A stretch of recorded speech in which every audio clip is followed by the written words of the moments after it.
আপনার সফলতার গল্প শোনার জন্য দুনিয়া বসে আছে, আপনার ব্যর্থতার গল্প শোনার জন্য কেউ বসে নাই।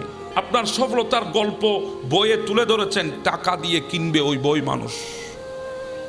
আপনি অনুষ্ঠানে আপনার সফলতার গল্প বলবেন, মানুষ দৌড়ে দৌড়ে আসবে, টাকা খরচ করে আসবে আপনার সফলতার গল্প শোনার জন্যে। এবার বিপরীত যদি হয়, আপনার ব্যর্থতার গল্প, একটা সেকেন্ডও কারো কাছে সময় পাবেন না। আপনি টাকা দিয়ে আনবেন, তাও আসবে না।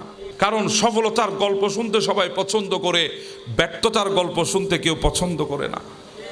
তো শোনাবেন কাউকে, বেশির থেকে বেশি যদি বন্ধু বান্ধবকে শোনান আপনার ব্যর্থতা সম্পর্কে, আপনার ওই ব্যর্থতার গল্প শুনে, কষ্টের গল্প শুনে আপনার সুযোগ নিয়ে আপনার ক্ষতি করেছে, হয়তোবা সামনে করবে। এখন বলেন কাকে শোনাবেন?